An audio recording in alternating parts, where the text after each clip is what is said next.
A very good morning, ladies and gentlemen. On behalf of the Manohar Parrikar Institute for Defense Studies and Analysis, I, Sindhu Dinesh, welcome you all to the Africa Day Roundtable, an annual event of MP-IDSA commemorating Africa Day. It seeks to deliberate on various aspects of India-Africa ties. This year, the event has been organized as a Think 20 side event on the theme India's G20 Presidency, Furthering India-Africa Ties. I now invite the panelists of the inaugural session to join us on the dais. Ambassador Sujan Chinoy, Director General MP-IDSA and T20 Chair for India's G20 Presidency.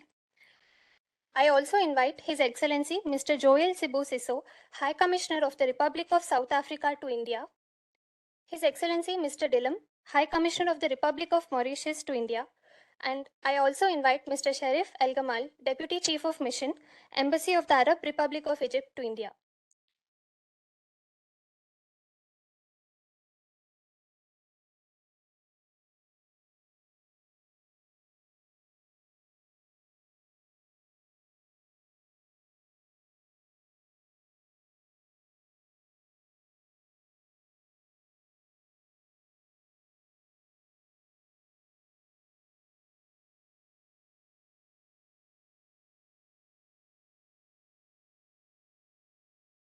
Thank you.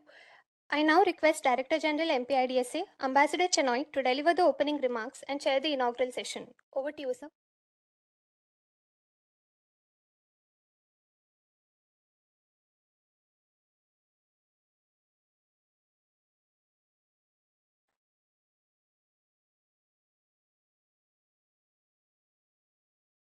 Excellencies, distinguished ambassadors, panelists, ladies and gentlemen, a very good morning to all of you.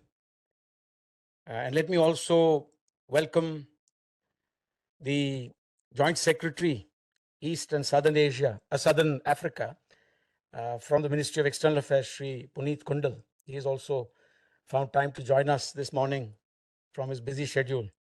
But thank you all for coming.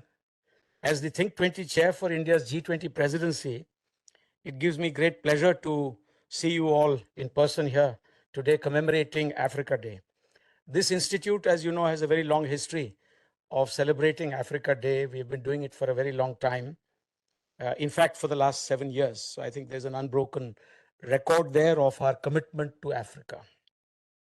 As you know, this year is very special because India is the president of the G20, and our G20 presidency has the largest ever representation from Africa, with 6 participants, including South Africa, Mauritius, Egypt, Nigeria, Comoros, and the organization AUDA, NEPAD. Friends, India's G20 presidency, in a way, is a presidency of the global South. And this is with good reason, because India believes in Vasudhaiva Kutumbakam, to regard the entire world as one family. And the Prime Minister of India, Sri Narendra Modi, is himself personally committed to this vision of the global South. And you're aware that there was a Voice of Global South summit held earlier this year, at which the Prime Minister of India said quite emphatically that your voice is India's voice and that your priorities are India's priorities. And so I can assure you that India's G20 is the first ever G20 with a human-centric or people-centric approach. And by that, we do not mean just Indians, we mean people around the world. Of all the engagement groups, the Think 20 engagement group, the one that I head, that is the Ideas Bank of the G20, and we have, through this engagement group, connected with countries, institutions, and individuals, scholars, experts around the world. This is in keeping with the motto of One Earth, One Family, and One Future. In March this year, some of you may recall, this institute held the flagship Asian Security Conference, and we had 10 participants, no less, from Africa at that particular event. This to me means that Africa is a continent. It is a place where there are important voices, and that these voices must be heard. Friends, the theme of today's event is India's G20 presidency, furthering India-Africa ties. And this is of timely interest to all of us. We see our T20 side event today as an opportunity to seek your views and suggestions on all the key issues before the Global South, especially macroeconomics and developmental issues, climate change, green transitions, healthcare, digital economy, and above all, the reform of the global financial institutions and multilateral institutions. Uh, these have not been reformed for a very long time, and it's about time that we spoke collectively once again to bring about the necessary change. Friends, Prime Minister Narendra Modi's vision is to make the G20 action-oriented, decisive, and ambitious. From the very first day, we have sought to shape India's G20 presidency as an inclusive and all-encompassing one. We have focused particularly on ensuring gender equality in keeping with the Prime Minister's vision. Prime Minister Modi's concept of life, that is, lifestyle for the environment, essentially espouses a human centric approach, as also an individual centric approach to resolving many of our problems which stem from unbridled and irresponsible human activity and consumption. Mitigation is no doubt important in addressing the challenge of climate change, but so is adaptation. And I would say adaptation, and particularly the funding that is required and the technology that is required for making necessary, just green transitions is of particular relevance to the global south. The developed countries, after all, have a historical responsibility for having created the problem of global warming. Africa, for example, uh, contributed only 3.8% of global greenhouse gas emissions from 1850 up until now. And if we look at Asia, it is again a minuscule contribution to emission of greenhouse gases. And that is why it is particularly relevant to emphasize adequate flows of capital and technology to the global south in addressing the challenge of climate change. Friends, historically, you're aware that India has enjoyed close ties with the African continent, particularly through our ancient maritime trade driven by the monsoon winds. These have brought us together as peoples. The Indian diaspora in Africa has always been a force for our common good. We draw inspiration from Mahatma Gandhi, whose ideals, in fact, were shaped by his very long sojourn in Africa. They were tempered by his personal experience there. In that sense, I think it was Mr. Nelson Mandela who said that India gave to Africa Mohandas Karamchand Gandhi, and Africa gave back to India Mahatma Gandhi. I do believe that's true. Friends, consensus building is proving difficult in a world in which power is fractured. Major power contestation has prevented the global community from taking appropriate steps to ensure peace and stability, whether in regard to the war in Ukraine or the friction in the Indo-Pacific. And there is great emphasis on looking closely at the challenge of disruption of supply chains, and that includes food, fuel, and fertilizers.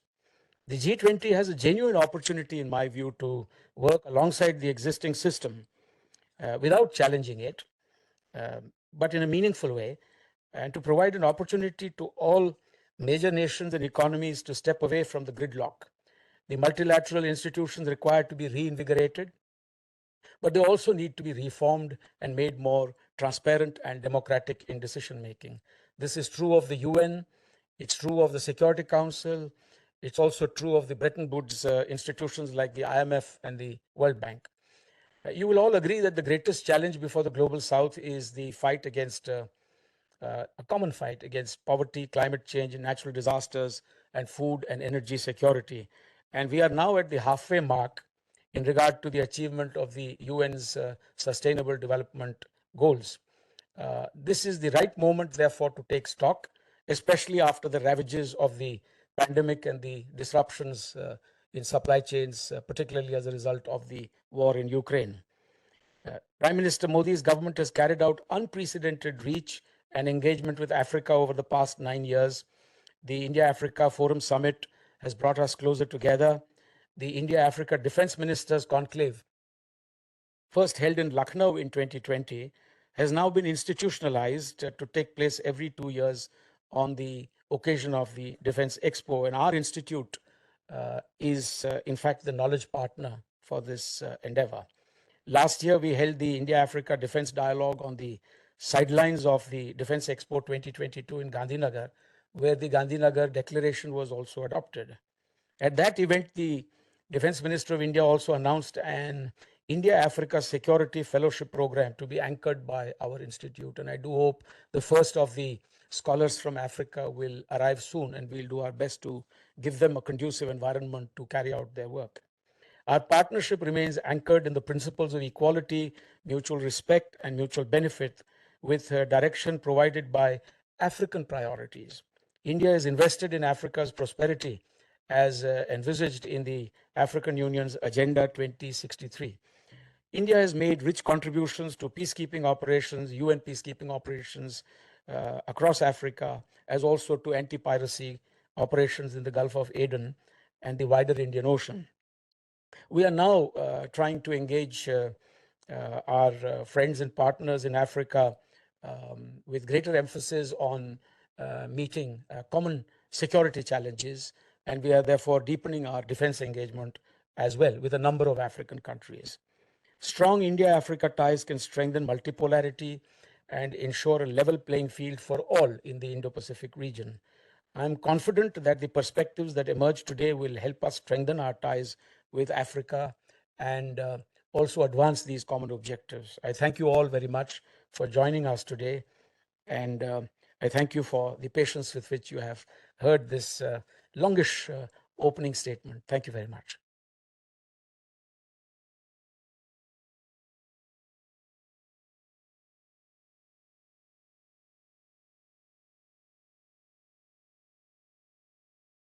Thank you. Thanks very much. Thank you. I'm assuming my role as the moderator for this session, and having delivered my own opening remarks, I now invite His Excellency Mr. Joel Sibusiso Debele, High Commissioner of South Africa to India, to kindly deliver his remarks.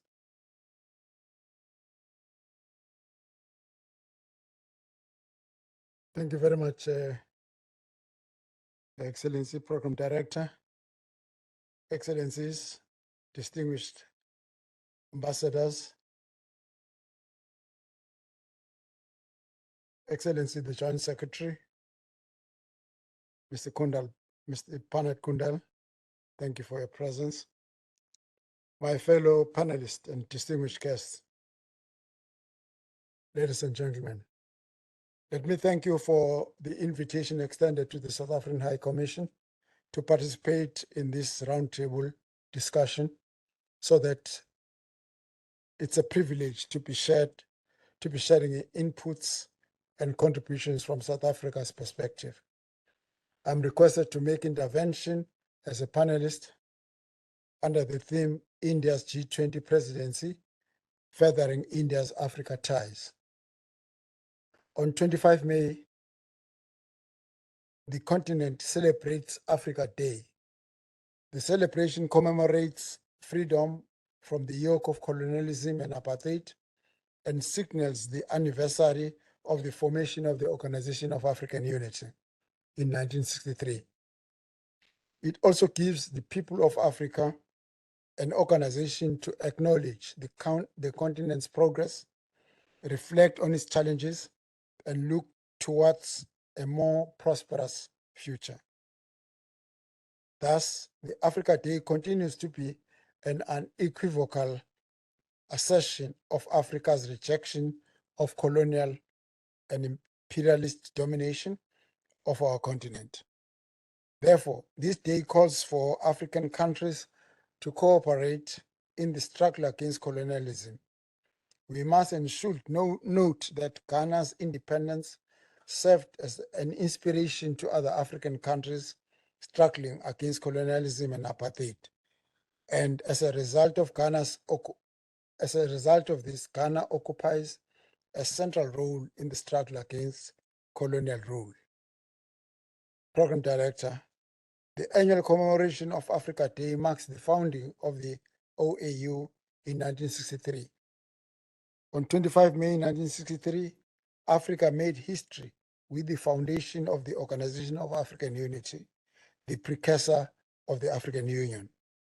The African Union this year's Africa Month is celebrated under the theme, quote, accelerating the implementation of African Continental Free Trade Area, the ACFTA, to bring greater prosperity to the continent.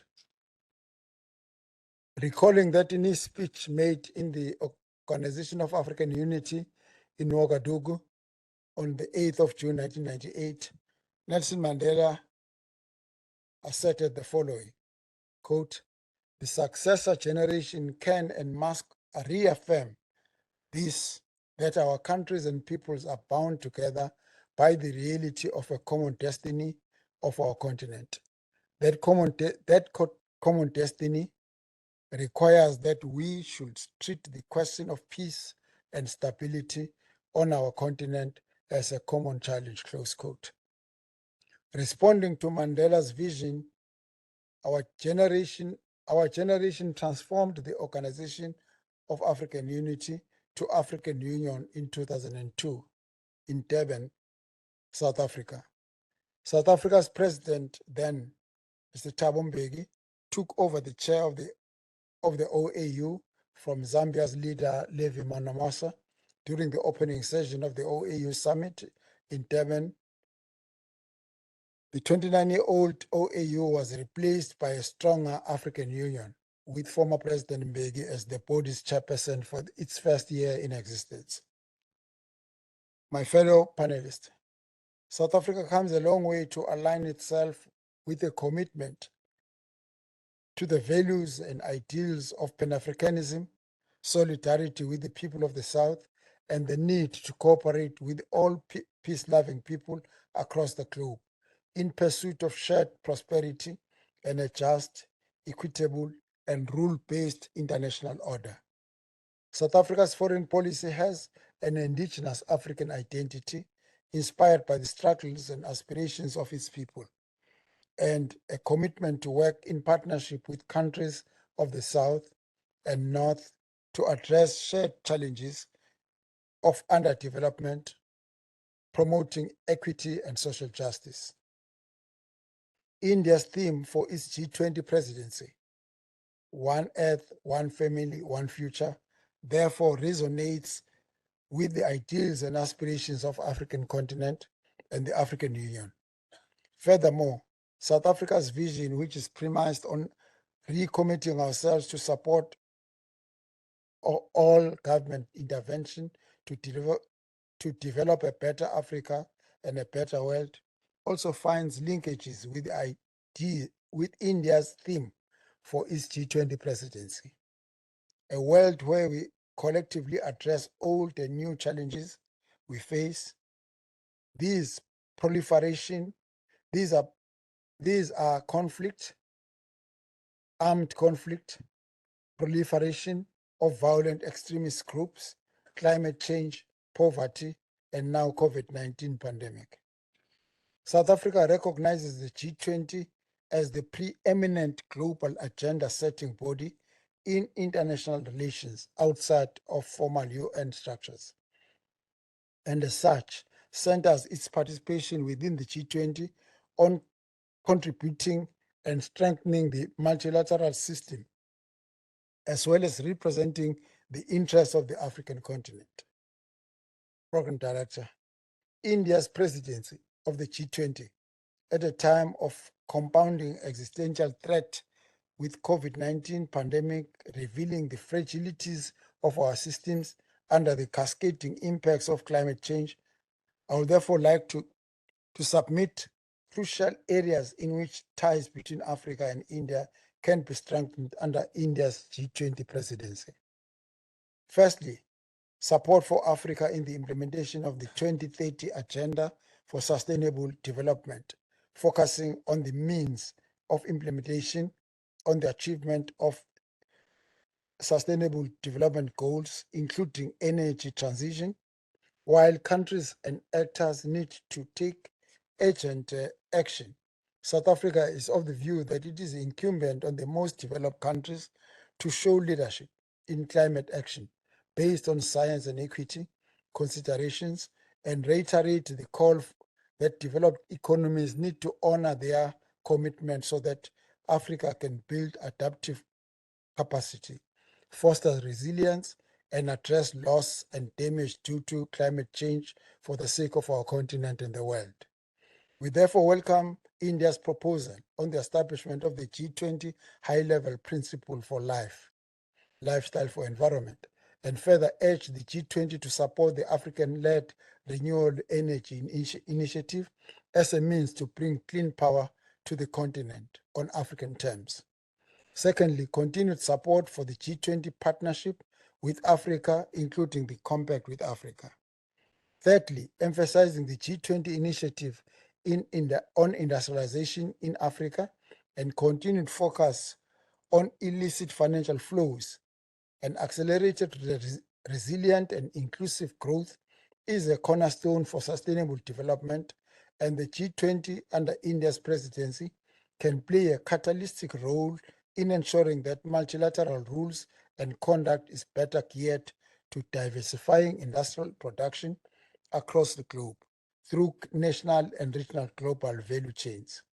This is at the heart of strengthening resilience and avoiding repeats of social and economic damage we experienced during the pandemic.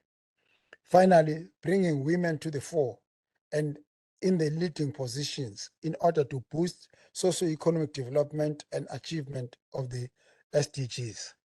India's G20 presidency coincides with the crucial midpoint of the 2030 agenda, and in acknowledging the detrimental impact of COVID-19, which has changed the current decade of action into a decade of recovery, South Africa welcomes India's efforts to focus on recommitting the G20 efforts to achieving targets laid about in the 2030 Agenda for Sustainable Development.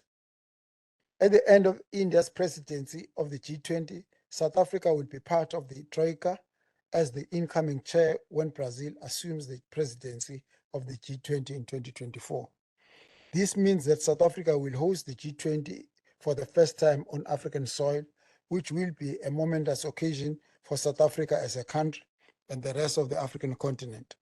We therefore look forward to continuing and strengthening on the gains made under India's presidency of the G20 in due course.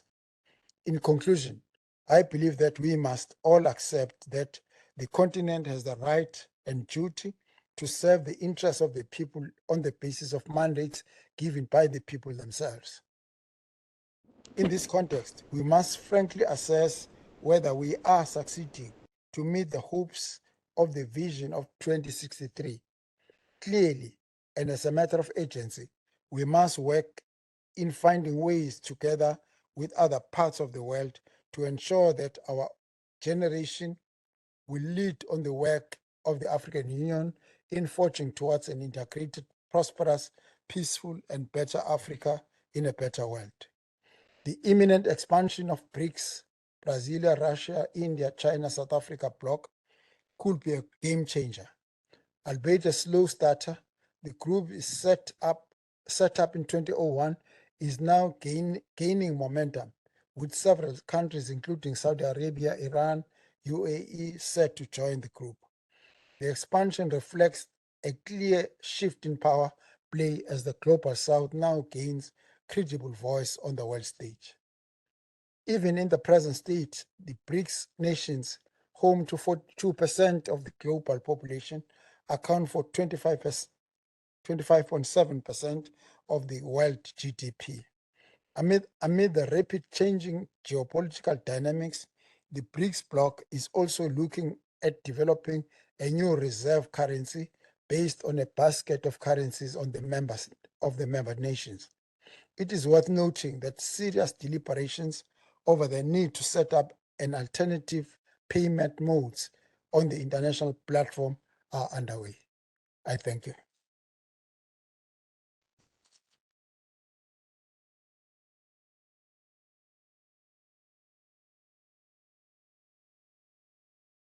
I thank you, Your Excellency, for your valuable suggestions, and I was particularly struck by your acknowledgement that the G20 is the most appropriate and the most representative group today available to the global community to advance our common objectives and to deal with the myriad challenges that we face, particularly the global south.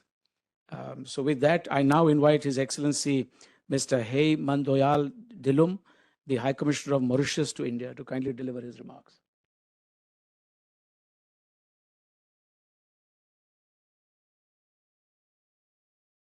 Ambassador Sujan Chinoy, Director General, Excellencies, High Commissioners, Excellency Mr. Punit, Distinguished Representative from the MEA, ladies and gentlemen, good morning to you everybody. Today we are heading 42 degrees outside. We are reaching we have not reached the peak. So let's be cool. It's all effects of climate change.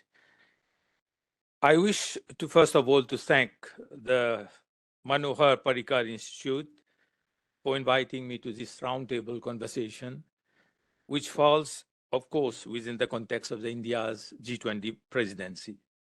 Indeed, the multidisciplinary approach adopted by the Institute, which brings together views and opinions from various quarters, is widely recognized and highly appreciated.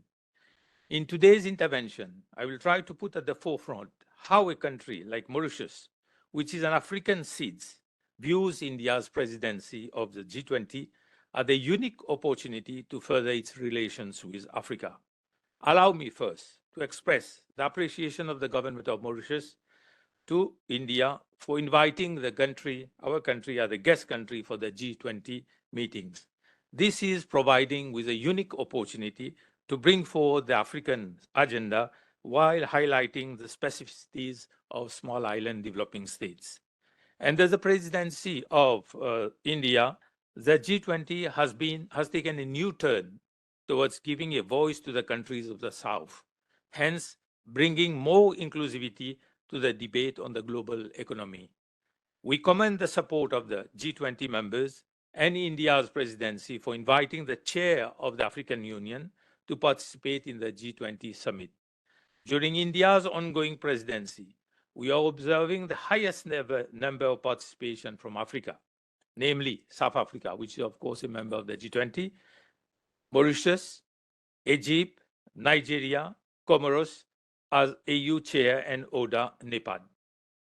India, Africa, let us go back to the India-Africa historical ties. India has been very supportive and an active partner in Africa's decolonization movement. The High Commissioner of South Africa elaborated on this aspect. India has stood by the side of Africa throughout, be it in terms of development exchange of expertise, or capacity building, or transfer of technologies, to name just a few. This relationship has developed in a spirit of friendship, cooperation, and mutual respect at all levels. These principles have laid the foundation of a strong political and economic partnership, thus paving the way for structured engagement crafted at the first India-Africa Forum Summit in April 2008. The third Africa-India Summit, held in New Delhi in October 2015, marked the strengthening of cooperation between the two sides in innovative sectors, including trade and industry, renewable energy, blue ocean economy, infrastructure, education and skills development, health, peace, and security. The relationship between Africa and India has stood the test of time.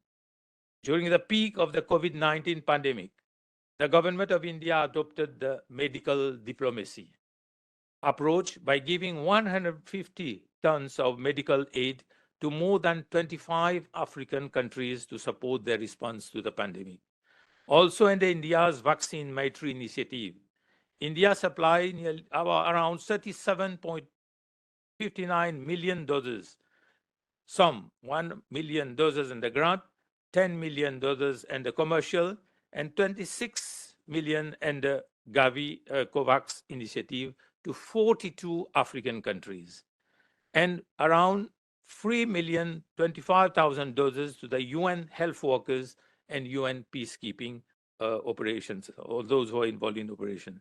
But these donations did not stop here. The generosity and assistance of India went even further, as India assisted African countries with consignment of essential medicines and food grain. On the international arena, Africa and India have consistently and vocally supported each other on various global issues, including with respect to the respective legitimate claim for a permanent seat in a reformed Security Council. I think this you must have all been following. The Prime Minister also raised at the G7 meeting the reforms of the United Nations. Ladies and gentlemen, bringing back the cooperation with Africa to new heights now. More than ever, it is imperative for India and Africa to collectively reflect on how to mitigate the consequences of the COVID-19 pandemic on our economies, which has been further aggravated by the Russia-Ukraine war. We need to explore ways and means to build a more resilient and sustainable future and continue to work together to address the challenges and opportunities in the trade, finance, and investment areas to assist in economic recovery. Let us remind ourselves that Africa as a continent, most of us is confused when we say Africa. They think that Africa is one country, which is not. Africa is a continent of 54 countries. Africa as a continent with a population of approximately 1.4 billion inhabitants and with a cumulative GDP of nearly 2,600 billion has a demographic and economic weight that should allow it to play a decisive role in the search for global solutions to the problems which affect the world. I wish to highlight that in 2050, 1 out of 5 people will be African, and 2 out of the 5 babies will be born will be in Africa. Therefore, how Africa envisions the world is indispensable in redesigning global governance. According to the African Development Bank's report 2023, Africa is set to outperform the rest of the world in economic growth over the next 2 years, with real gross domestic product averaging around 4% in 2023 and 24. In order to strengthen Africa's engagement with the G20, it is necessary if current and emerging global challenges are to be addressed. Significant economic and political relationship already exists between African countries and current G20 members. We need to build on the success of existing forums such as the CII Exim Bank Conclave on India-Africa Growth Partnership to further trade exchanges and investment opportunities.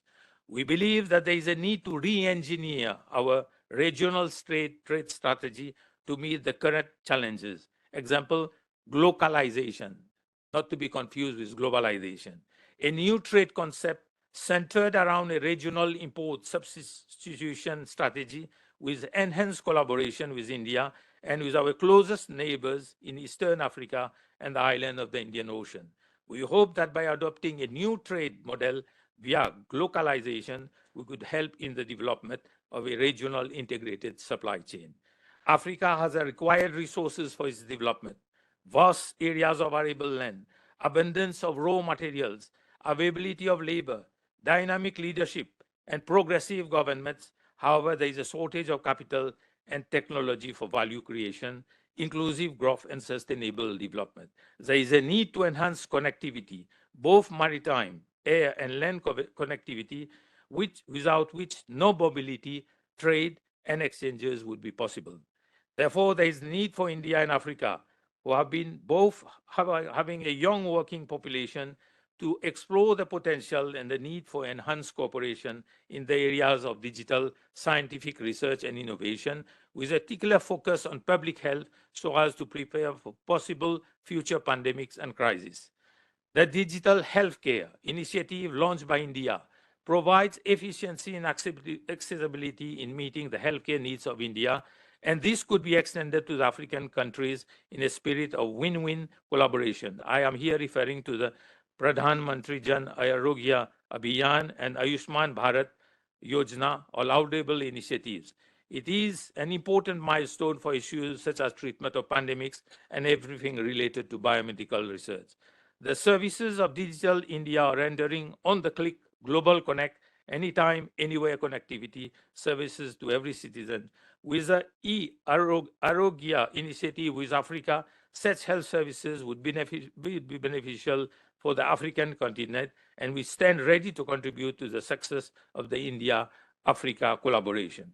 In this context, the government of Mauritius has set up the Mauritius Institute of Biotechnology to facilitate the development of a high-tech pharmaceutical industry in Mauritius, in partnership with regional and international stakeholders. We envisage that the institute will become a production pole and a distribution hub in the region, which would cater for the pharmaceutical needs of Africa and the wider developing world.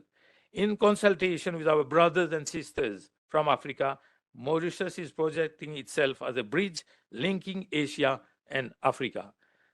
The coming into operation of the African Continental Free Trade Area since 1st January 2021, as well as the implementation of the Comprehensive Economic Cooperation and Partnership Agreement, SECPA, between Mauritius and India since April 2021, will certainly further boost investment into Africa via Mauritius. This will allow companies to take advantage of the trade agreements and export their goods to these regional markets in Africa. In addition, Mauritius have set up a number of special economic zones in other key African countries such as Senegal, Ghana, Madagascar, Cote d'Ivoire, Kenya. We strongly believe that Mauritius can build trade synergies and help towards the development of an India-Mauritius-Africa integrated chain. Mauritius is committed to contribute towards the inclusive, ambitious, action-oriented outcomes of the India's G20 presidency in the spirit of Vasudhaiva Kutumbakam. In view of daunting challenges that countries all around the world are facing today, such as climate change, poverty, global debt and recession, food and energy security, and transnational crimes, countries cannot afford the luxury of working in silos. We must all come together in order to address these issues in a sustainable manner and in solidarity with the most vulnerable countries, including the LDCs and the Cs. African countries and India need to work together for the mutual benefits of the countries and for the people. As the saying goes, if you want to go fast, go alone. If you want to go far, go together. So let us ensure that we embark on this journey together in order to ensure an even stronger and resilient Africa-India partnership. I am confident that the panel discussion today, which consists of eminent personalities, will bring together a lot of innovative ideas that will feed in the T20 engagement track. I thank you for your kind attention. Thank you. Thank you very much.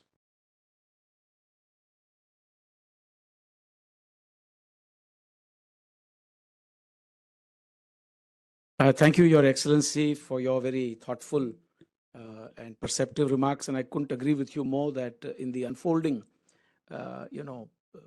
era of a new kind of globalization that we see today, with a great deal of disruption, we recognize the fact that not everyone has benefited equally from globalization 1.0, and that localization that you mentioned will be of particular importance. We must have a level playing field, and the overall multilateral structure that supports trade needs to be revisited and reformed. Thank you very much once again. Those were remarks that also had a very special dimension coming from an island nation. So who better to appreciate the challenge of climate change than Mauritius in that sense? Thank you. I now invite Mr. Sharif Al Gamal, the Deputy Chief of Mission, Embassy of the Arab Republic of Egypt to India, to kindly deliver his remarks.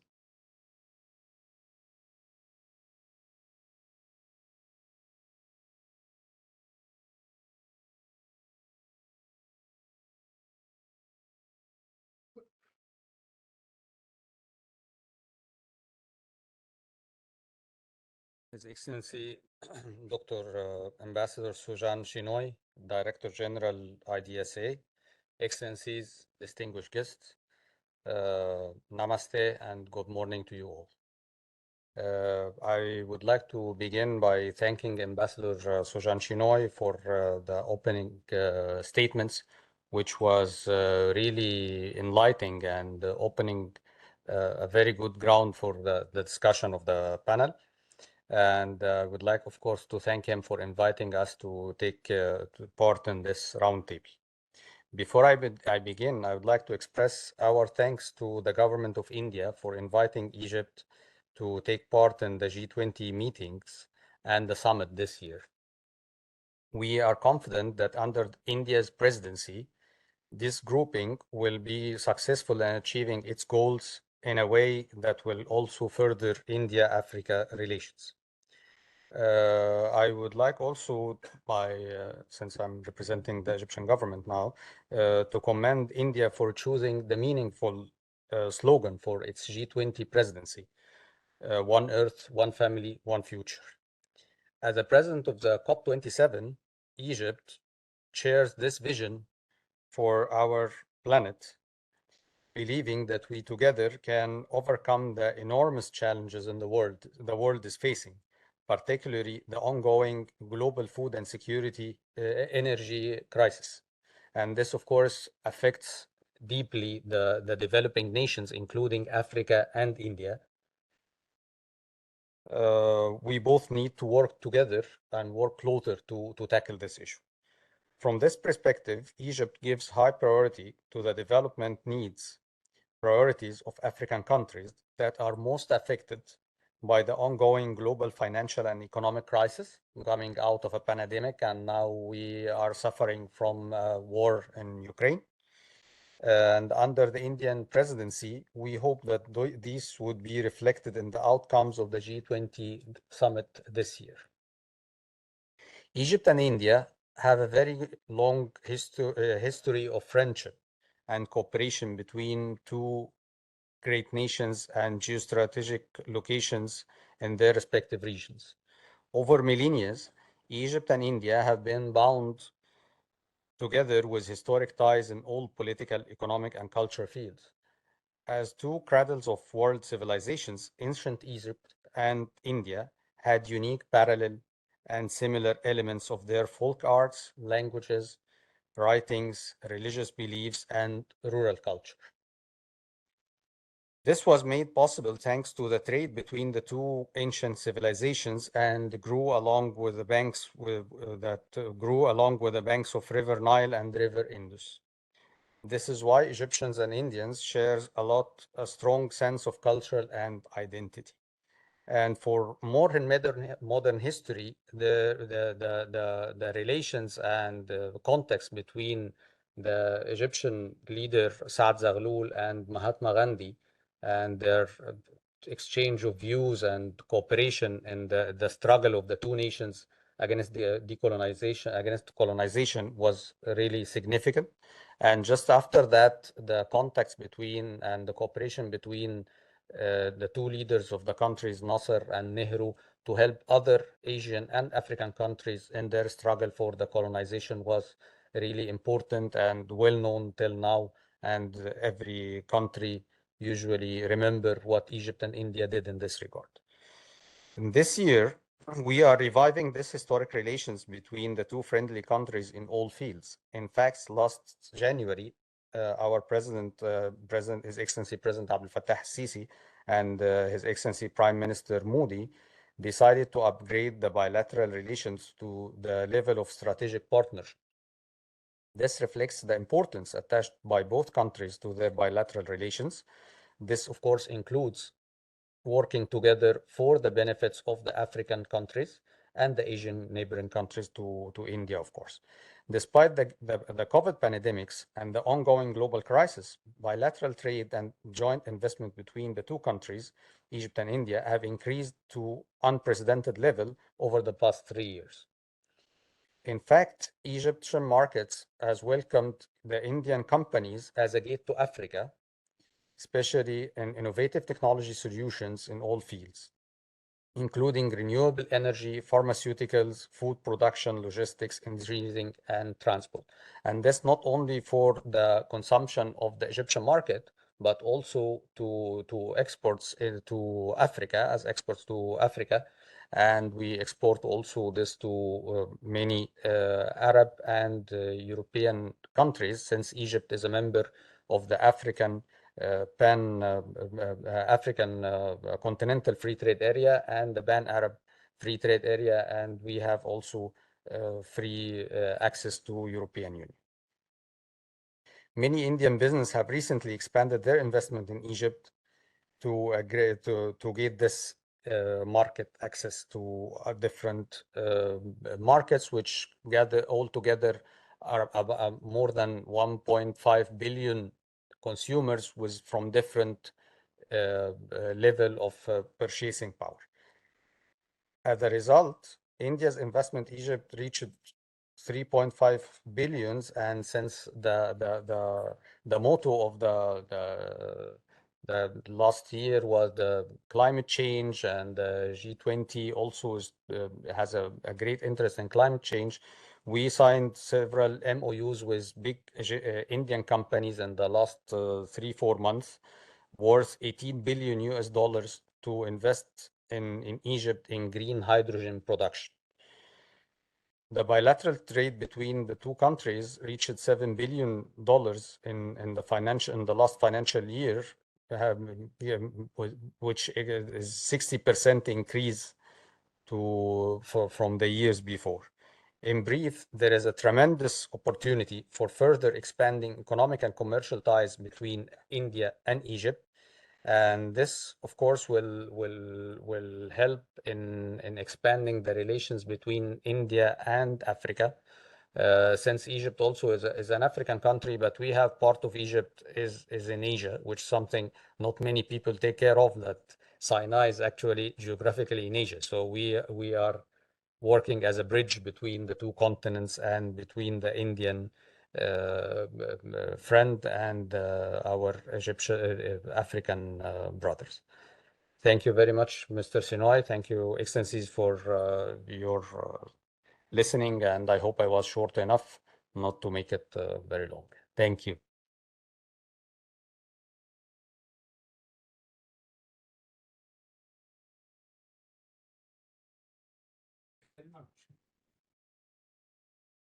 Thank you very much, Mr. Sharif Al-Gamal, for your kind words. This brings us to the end of the inaugural session, and I will now request the MC, my colleague, Ms. Sindhu Dinesh, to kindly take things forward. Thank you for an insightful session, sir. We will now commence the panel discussion. I request the Excellencies, His High Commissioner, to please join us at the audience. I request you to join us in the audience, sir.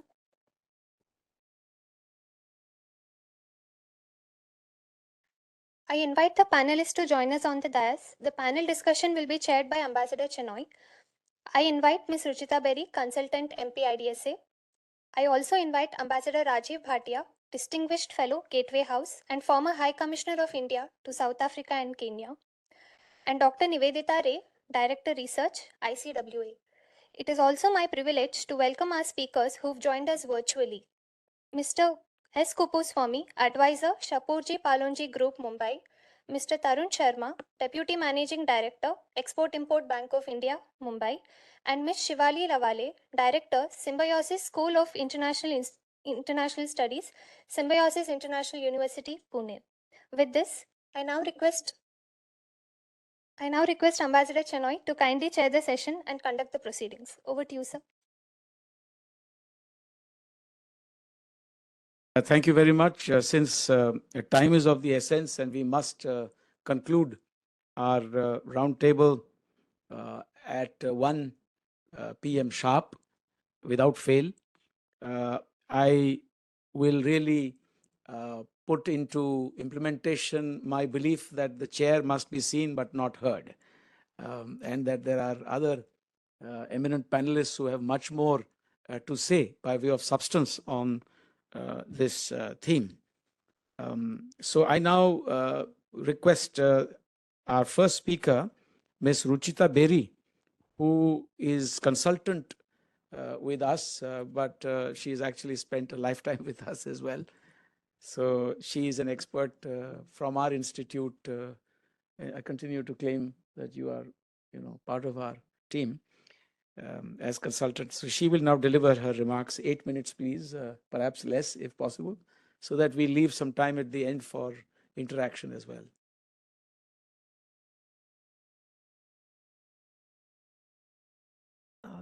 Thank you. Thank you, sir. Welcome, ladies and gentlemen. We are gathered here today to celebrate the Africa Day. And it so happens that in 2 days from today, that is on the 25th of May, we'll be celebrating the 60th anniversary of the Africa Day, which is the founding of the OAU. And Africa Day has been celebrated across Africa with the slogan which says that our Africa, our future, across the African countries. And at IDSA, or Manohar Parrikar IDSA, we have had this tradition of celebrating Africa Day, joining and supporting our African brothers and sisters in their celebrations across the ocean, across to the other world. So the topic under discussion is India's G20 presidency, furthering India-Africa ties. But why does Africa matter? So I'll first give you 4 points, which have been pointed out by several people, but I just want to reiterate these points again and again. The first is that there have been something new which has come about in the last 2 years in Africa, which is the African Continental Free Trade Area. Now, the African Continental Free Trade Area will make Africa the largest free trade zone in the world. So in terms of the number of countries participating, with an estimated GDP size of $3.3 trillion, So that's why Africa matters. Second, it has the highest population of youth in the world. And given the fact that that the youth are a key resource for innovation and for skills development, so they would be very important globally, the African youth, for future economic growth of the world. Third, 65% of Africa's Africa has 65% of the uncultivated arable land of the world. That gives Africa the power to develop agriculture across the world. And so Africa has how Africa shapes its agriculture would shape the food security of the world in future. And fourthly, Africa has abundance of resources, some of the resources which are needed for the green transition. So if you talk of the electric vehicles, which are the brand name across the country, in our country and across the world, in terms of moving towards green transition, most of the minerals which are needed for energy storage for these vehicles are present in Africa. But I do agree that there are continuing challenges which the African countries face. The twin shocks of COVID-19 pandemic and the Ukraine-Russia conflict have definitely impacted the African countries. But despite these shocks, the current estimate is that the GDP growth for the next 2 years for the continent will be about 4%, which is definitely more than what the European countries are predicted to have in the near future. So what I'm saying is that I have an optimistic outlook for Africa, and that is the way India also perceives its partnership with the African countries. India perceives that its partnership with the African countries is unique because it's consultative and it is based on the African priorities. But we are now looking at India's G20 presidency. And what is the theme of India's G20 presidency. It is Vasudhaiva Kutumbakam, that is one earth, one family, and one uh, future. But it relates, I feel, very strongly with the African concept of Ubuntu, which is that I am because we are. So both of them talk about collaboration, that that you cannot exist alone, and which is very important in terms of our relationship with the African countries. Now, when you talk of G20, India's G20 priorities, they are focused on climate change, green transition, accelerated and inclusive growth, uh, accelerating the progress of SDGs, digital public infrastructure, and reform multilateralism. I'll just pick two themes of this and show you how they relate with Africa and how these priorities are also echoed by the African countries. First is the green transition. And you find that the African countries are making tremendous effort towards moving towards cleaner and greener renewable fuels, and the fact that Africa has only contributed less than 3% to the historical global greenhouse gas emissions definitely shows that the transition has to be a just transition. So I'll give you some examples of how Africa also is innovating. Take the case of the solar project in Morocco, which is the world's largest concentrated power plant, or the Lake Turkana wind project in Kenya, which is sub-Saharan Africa's largest wind farm, and the desert to power project, which is going to develop the across the 11 countries of Sahel and East Africa. When it's completed, it will become one of the largest solar power project of the world. So there is a lot of innovation coming out of Africa, and it would help India and African countries to collaborate. We've had a long history of collaboration with Africa in terms of development cooperation. In past, it has focused on, say, health, agriculture, human resource development, rural electrification.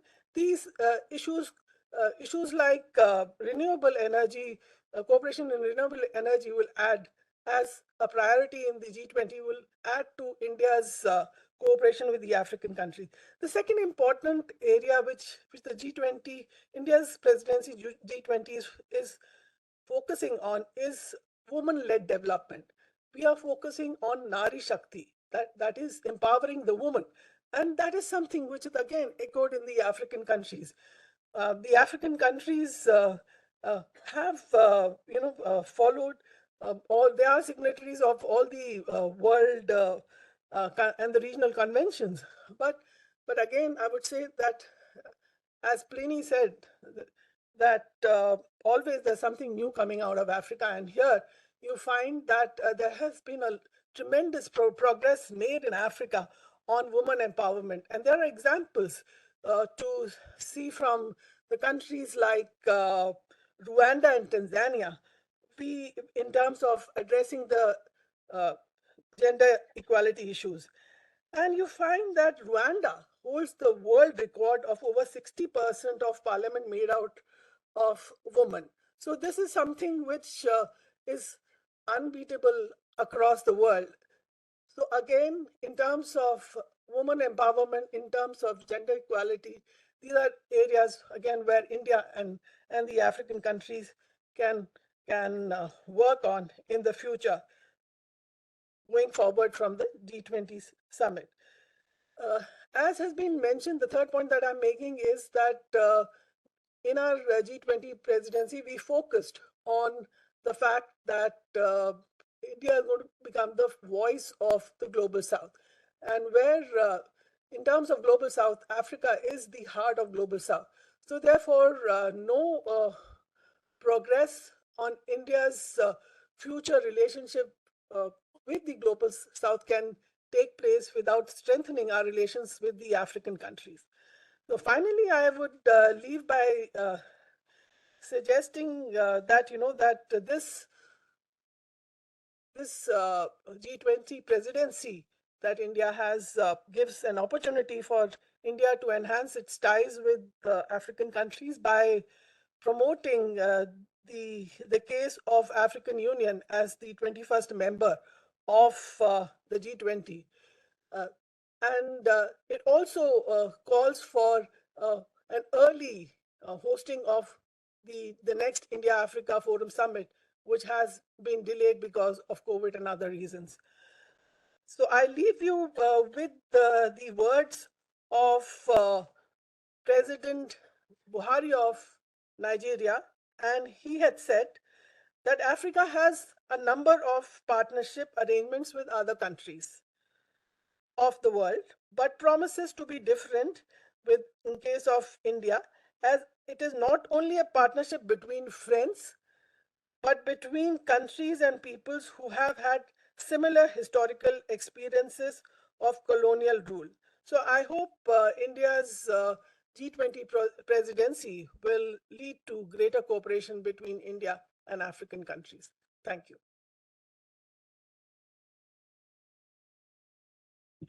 Thank you, Ms. Ruchita Berry, and you brought out Africa's salience, especially in energy and food security, with good reason. So thank you for giving us substantive remarks there, food for thought as well.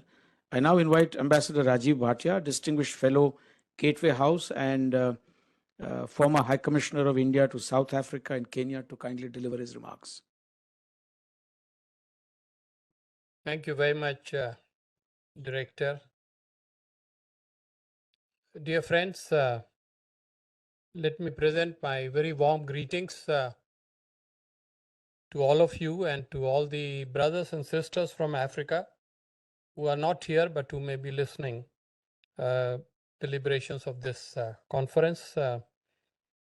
Africa Day is a very special day for us, the Africanists. It represents a mixture of deep empathy and a strong synergy between the two geographies and their peoples. This is a good day to remind where we were and where we now are and where we are heading. I think in short, we can say that India-Africa partnership is enriched by the bonds of history, shared values, common perspectives, and interconnected interests. Now, with such rich presentations made earlier, it's not for me really to hold forth on various aspects of the relationship.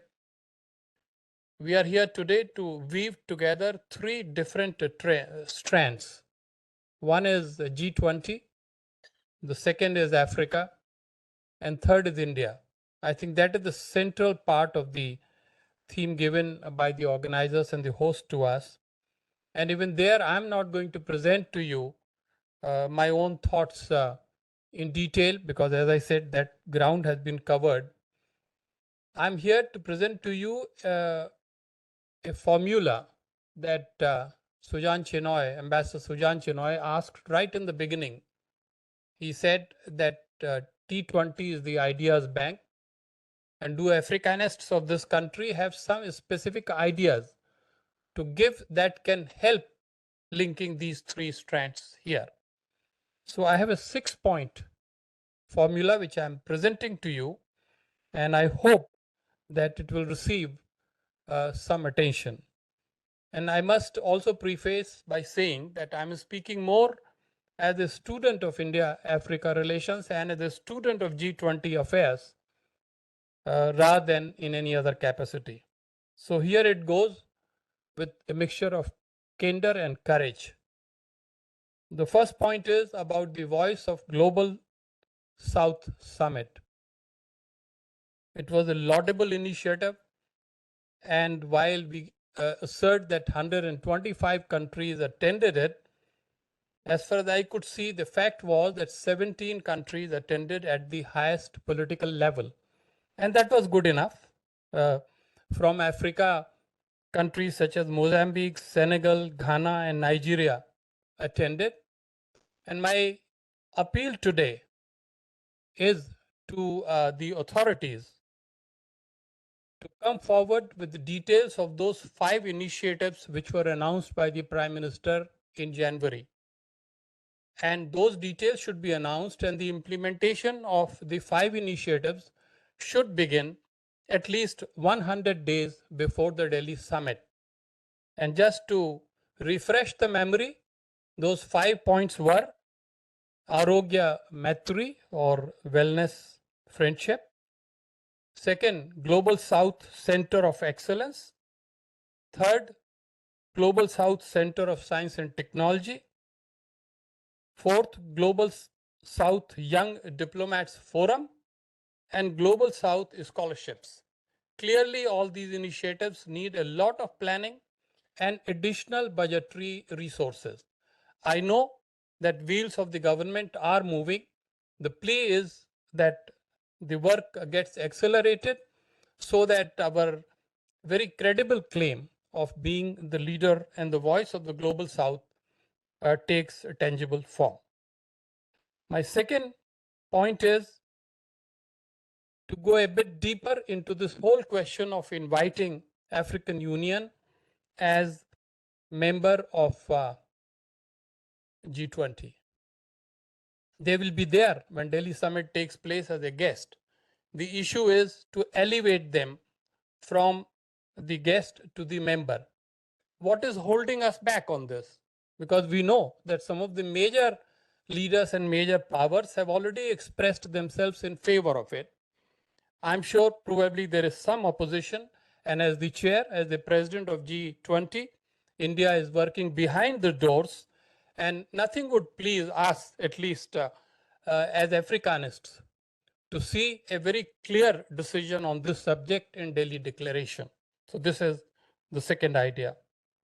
The third idea is very much relating to a point on which all Africa experts of India agree: an early convening of the India-Africa Forum Summit. The 4th summit had been far too long delayed. And as to the argument that India is very busy with G20, I have something of a window to suggest. After the G20 summit is over in early September, India's presidency would still continue until 30th November. So that would be the window, October or November, when the 4th summit should be convened by India, so that the good work that the government did, particularly during 2015-2019, gets accelerated. I think this is very important. My 4th point, very quickly, is to call upon the African Union to take an early decision to open its diplomatic representation in Delhi. This is an old file which somehow has got stuck somewhere. And I know African ambassadors are doing a terrific job representing Africa. But at the Pan-African level, we need a voice, we need a team, we need a face, so that we can talk to that face, to that person about the African continent.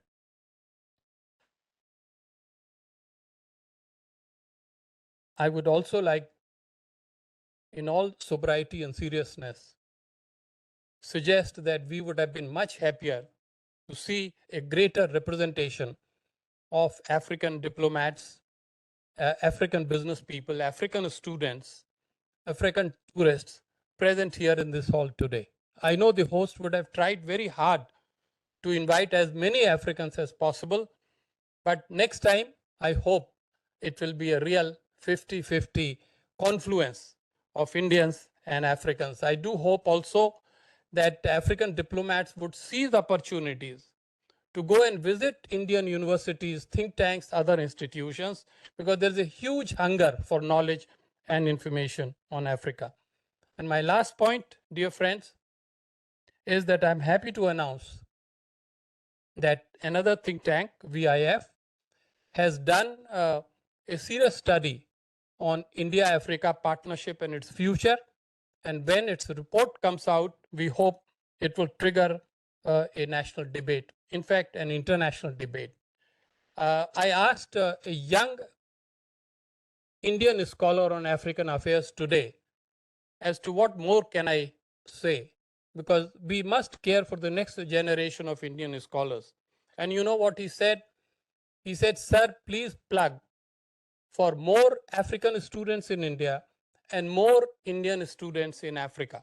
So I would strongly urge that too to be an additional policy suggestion that should be carried to the right councils. Thank you very much. Thank you very much, Ambassador Bhatia, for giving us some concrete suggestions and ideas, which no doubt will be reflected in the proceedings today and will be shared with the Government of India, especially with a view to taking these to fruition. And I must also say that as far as the other study is concerned, our own scholars are contributing heavily to it. So it pleases me no end to know that we will actually be shaping some of the outcomes in that study. I now invite Mr. S. Kupuswamy, advisor, Shaporji Palonji Group of Mumbai, to deliver his virtual remarks. The Shaporji Palonji Group is quite active in India as well as in Africa in large infrastructure projects.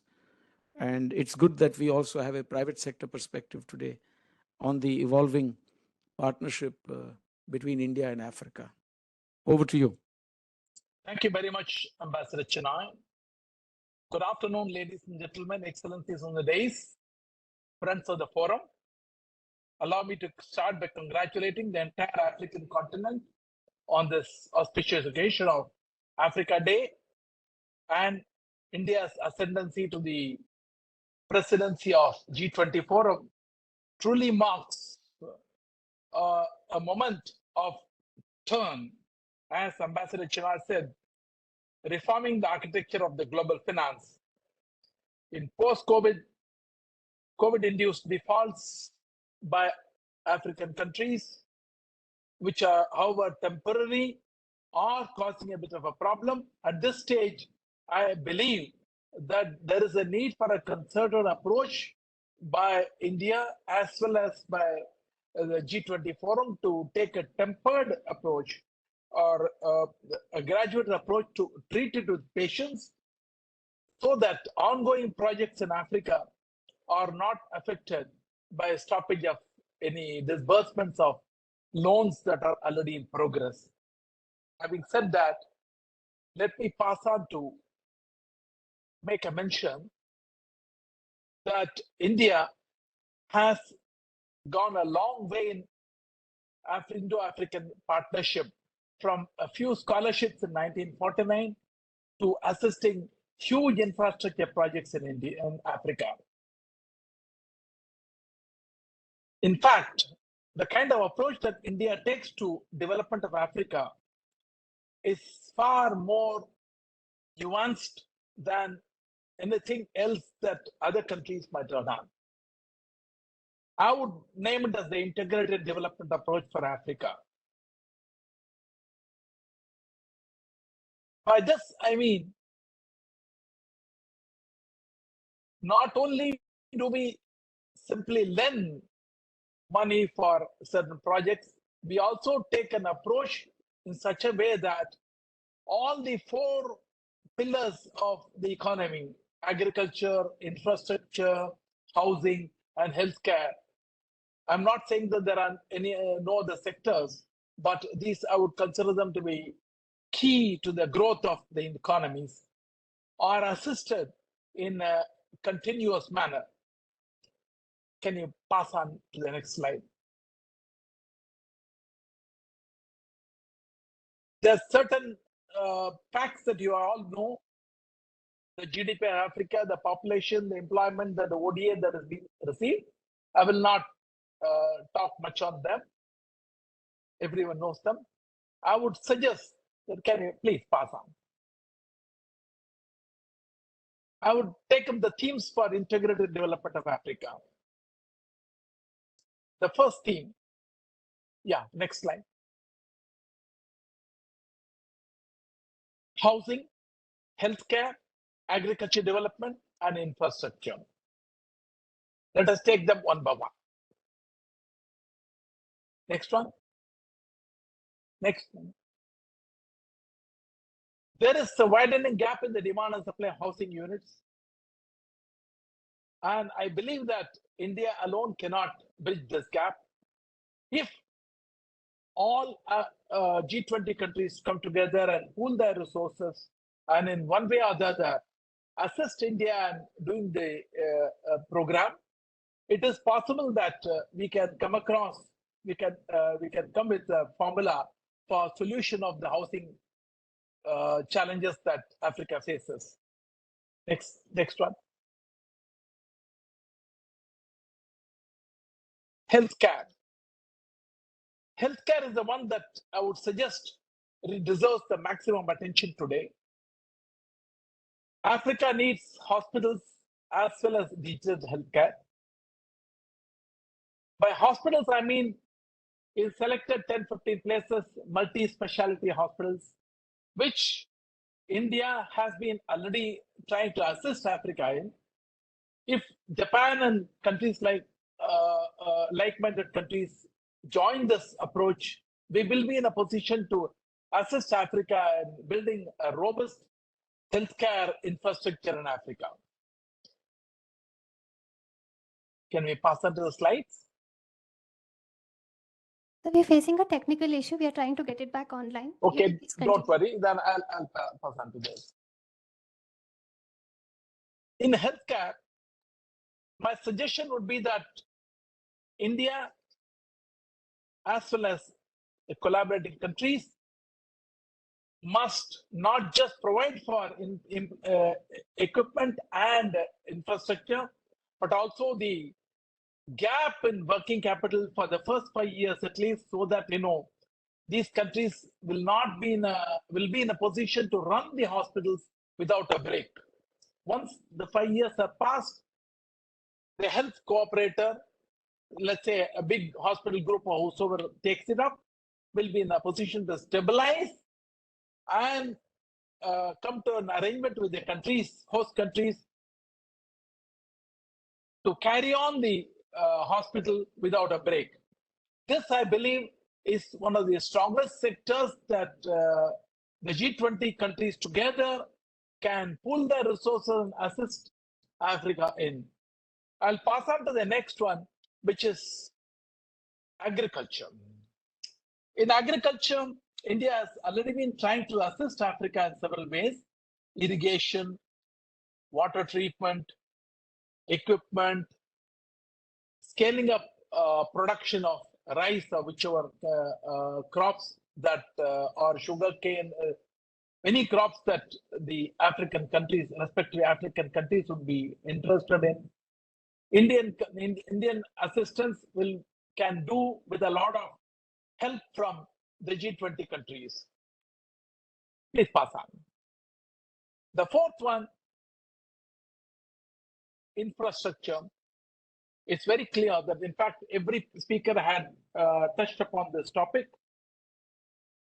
For growth of economy, infrastructure is a sine qua non, and India has been assisting Africa in projects like railways, roads, ports, etc. Even here, if G20 countries like Japan or Korea or France can join together with Africa, a trilateralization or multilateralization of this approach in assisting African infrastructure development can do a lot more than what a single country can do.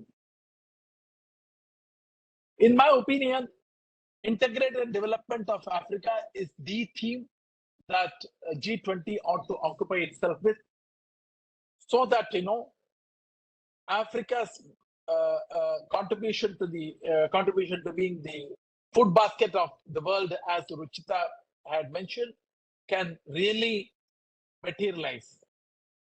There was also a mention about all the raw materials of Africa not being turned into finished goods there itself. I believe that infrastructure development will go a long way in assisting this also. In my view, integrated development of Africa is a theme that G20 countries ought to adapt and assist in with India as the fulcrum. If this is done in the next few years, I am confident that Africa will contribute much more than what it does to the growth of global economy. Thank you very much.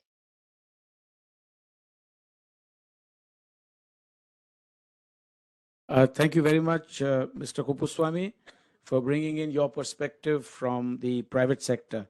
I now turn to Mr. Tarun Sharma, Deputy MD of the Export-Import Bank of India, Mumbai. As you know, the Exim Bank is also a big stakeholder in the India-Africa partnership. Over to you, Mr. Sharma. Thank you very much, Ambassador Chinoy. Excellencies, distinguished guests, ladies and gentlemen. I'm very delighted to be here at this event today to commemorate what's going to happen 2 days from now. That's the Africa Day. And coincidentally, we are also having the Africa-India Partnership Day at the African Development Bank annual meetings in Sharm el-Sheikh in Egypt on the 25th. And we're hoping that there is certain other thoughts that emerge from that discussion.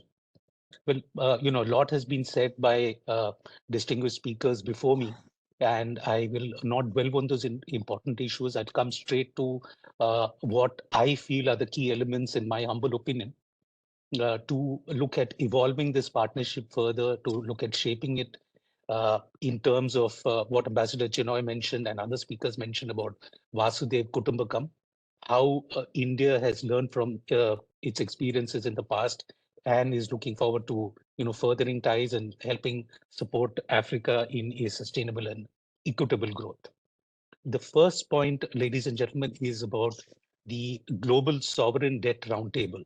Now, this is a forum which is co-chaired by the IMF, the World Bank, and in India as the G20 presidency. I think Mr. Kupuswamy, you need to be on mute, please. Sorry.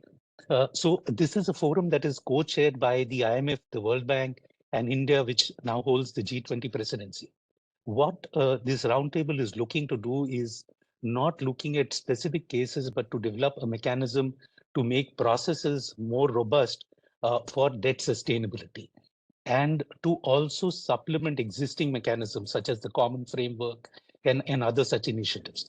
And we hope that with India's presidency, we will cover a lot of ground in the coming year, particularly in light of the COVID pandemic, the conflict that we've seen over the last 12 to 14 months. This is a very important element, and we hope we can support our brothers and sisters in Africa through this mechanism. The second point is what Ambassador Chinoy mentioned is the role that Government of India is playing in supporting Africa in sustainable growth, and our own little foray as Exim Bank to look at sustainable growth opportunities. Now, in terms of numbers, I'll just share a few. So we have over 300 lines of credit in 68 countries globally, aggregating about 32 billion. Now, out of this, 40%, almost 40% is only focused on partner countries in Africa. And we cover roughly the entire continent through these credit lines. There are over 1,000 contracts that have been covered so far under these lines of credit. Now, what are the sectors? We are looking at connectivity, which is about 36%, power generation and supply, which is about 25%, manufacturing at 10%, agriculture and water supply and sanitation, very, very critical for Africa's sustainable growth, covers about 24%. An important area which we see as the future is health, education, and skill development. It's just about 1% now. India is making, endeavors, making attempts to look at increasing this share, increasing the support in the area of education, health, and skill development as we go ahead. And we are seeing more projects getting covered in this space. The idea is to look at supporting development priorities of Africa and countries in Africa. And what we're doing is we are working very closely with these with these partner countries to look at helping them articulate the development priorities and then develop the, get the project development in place and then support implementation of the project. The second key area is the area of sustainability when we look at environment, social, and governance. Now, we ourselves in India have made some strides over the last few years. At Exim Bank, we've set up a framework. We've got it graded from external agencies. It's called impactful and credible. Now, what we're doing is we are looking at supporting projects in Africa under the ESG framework, where we are looking at sustainable growth, we're looking at social housing, we're looking at the education sector. The idea is how do we look to make very important contributions towards the 2030 agenda for sustainable development, energy transition. Now, if you look historically we are moving away from diesel gensets to other forms of power generation. And even in areas where conventional thermal generation is done, it's done in a much more cleaner way. Now, what we've been telling the rest of the world is that when you look at energy transition, it can't overnight change from conventional sources into new age sources like the advanced economies. There is a period which is required for this transition. So we are looking at ways and means in which we meet international best practices and standards to look at generation through conventional sources. The fourth area, is about trade assistance. Now, we all spoke about the pandemic and the conflict and how over the last couple of years, it has changed the dynamics in terms of, supply chain and growth potential of countries. Now, what has also happened is that there has been a significant gap in trade finance. The gap globally is about 1.7 trillion today. And what we've done is, after we saw what happened during the pandemic and subsequently in the conflict, we've set out a mechanism in place where we are supporting incremental trade between African countries and India through this program. We've right now set up relationships with 45 banks across different geographies. And the portfolio has started to grow. It was on a pilot phase. We've seen initially a total contribution of about 300 million. And we're expecting this to grow. And dare I say, this could possibly be a game changer in sustainable growth in Africa. We are seeing it across different sectors, across public and private sector companies, both in India and across the African continent. And we feel that, there are a lot of untapped opportunities, untapped potential. And with our support by working with banks in Africa who do not primarily have a relationship with Indian banks, we look to enhance the credit, look to mitigate the risk, and support incremental trade. There is also a multiplier effect in place there.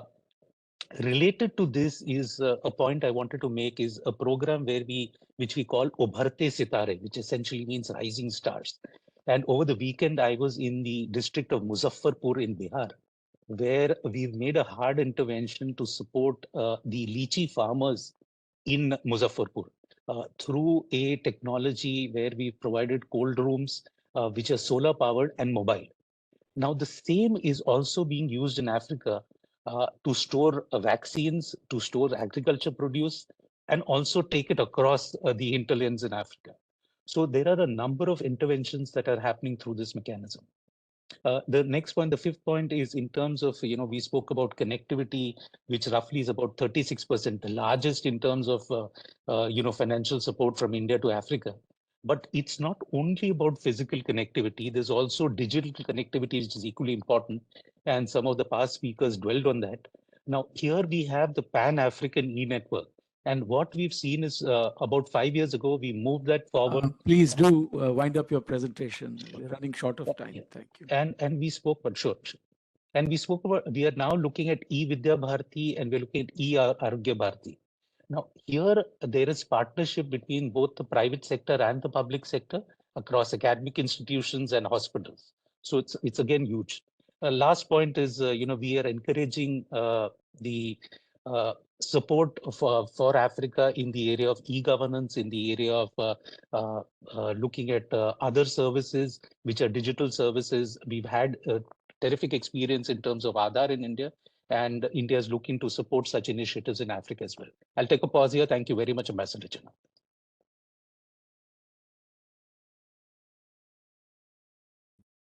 Thank you very much, Mr. Tarun Sharma. Ladies and gentlemen, I had at the beginning mentioned to you all that we will end at 1 p.m. sharp. It's going to be a hard stop. It's not for nothing that I was ambassador to Japan and quite instrumental in bringing the bullet train Shinkansen to India. It starts on time and it reaches on time and it stops on time.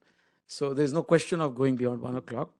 I will now turn to the two remaining speakers, Ms. Shivali Lavale, Director, Symbiosis School of International Studies in Pune. She is from the Symbiosis International University. Virtual remarks. Over to you.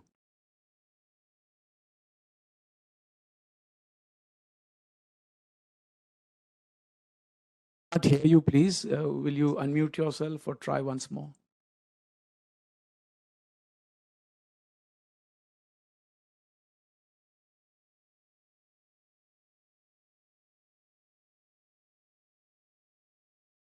We cannot hear you. We are unable to hear you. And not to lose time, in that case, may I request the technical team to sort out this issue. And meanwhile, may I turn to the next speaker, Dr. Nivedita Ray, Director, Research, Indian Council of World Affairs. I give you the floor, Dr. Ray. Meanwhile, we will sort out the technical aspect of bringing Ms. Lavale back onto our connection, please.